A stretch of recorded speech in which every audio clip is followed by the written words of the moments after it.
नमस्कार, मैं हूं विनीत त्रिपाठी। 2024 लोकसभा चुनावों के लिए बीजेपी ने अपनी पहली सूची में डॉक्टर अब्दुल सलाम को केरल से टिकट दिया है। वो बीजेपी से टिकट पाने वाले इकलौते मुस्लिम कैंडिडेट हैं।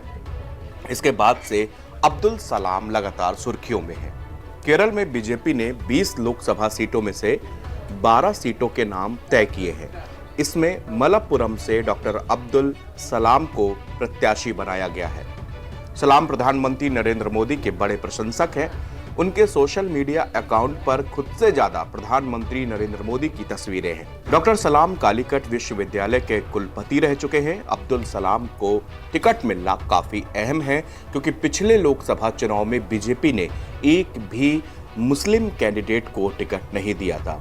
इस वजह से बीजेपी को तमाम आलोचनाओं का भी सामना करना पड़ा था। इन आलोचनाओं पर बीजेपी का साफ कहना था कि उसे मुसलमान समुदाय की ओर से वोट नहीं मिलता है। इस वजह से मुसलमान उम्मीदवारों को मैदान में उतारना उचित नहीं समझा गया। डॉक्टर अब्दुल सलाम केरल के तिरूर के रहने वाले हैं। उनके लिंक्डइन प्रोफाइल के अनुसार 2018 तक उन्होंने जैविक विज्ञान में 153 शोध पत्र, 15 समीक्षा लेख और 13 पुस्तकें प्रकाशित की थी। वो 2019 में बीजेपी में शामिल हुए थे। इसके बाद से वो पार्टी में सक्रिय हैं। अब्दुल सलाम ने 2011 से 2015 तक कालीकट विश्वविद्यालय के कुलपति के रूप में कार्य किया है। सलाम के खिलाफ कोई भी आपराधिक मामला दर्ज नहीं है। अब्दुल सलाम बीजेपी की केंद्रीय टीम का भी हिस्सा हैं। उनके पास बीजेपी अल्पसंख्यक मोर्चा में राष्ट्रीय उपाध्यक्ष का दायित्व है। डॉक्टर अब्दुल सलाम तिरुवनंतपुरम में अपने रहते हैं। अपने घर पे 2021 में बीजेपी ने मलप्पुरम सीट से उपचुनाव में एपी अब्दुल्ला कुट्टी को टिकट देकर अपनी नीति में परिवर्तन किया था। इस चुनाव में अब्दुल्ला कुट्टी को 69,935 वोट मिले थे। बीजेपी ने इससे पहले 2016 में तिरूर विधानसभा से सलाम को मैदान में उतारा था। तब सलाम को केवल 9,097 यानी कि टोटल वोट पर का केवल 5.33% वोट मिले थे। बीजेपी ने अब्दुल सलाम को केरल के जिस सीट से टिकट दिया है, वहां मुस्लिम मतदाता बहुसंख्यक है। कालीकट यूनिवर्सिटी के कुलपति रह चुके अब्दुल सलाम को मृदा प्रबंधन का विशेषज्ञ माना जाता है। बीजेपी ने 2019 के चुनाव में किसी भी मुस्लिम प्रत्याशी को टिकट नहीं दिया था, प्रत्याशी नहीं बनाया था। पार्टी ने 2024 में 400 पार के लिए पिछला रिकॉर्ड तोड़ दिया है। बीजेपी ने सलाम को मलप्पुरम सीट के उपचुनाव में एपी अब्दुल्ला कुट्टी को टिकट दिया था। अब पार्टी ने आम चुनाव में अब्दुल सलाम को चुनावी मैदान में उतारा है।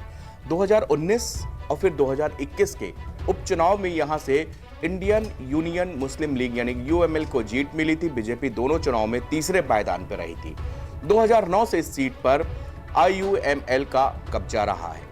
बीजेपी ने इससे पहले साल 2016 में तिरूर से विधानसभा सीट से सलाम को मैदान उतारा था।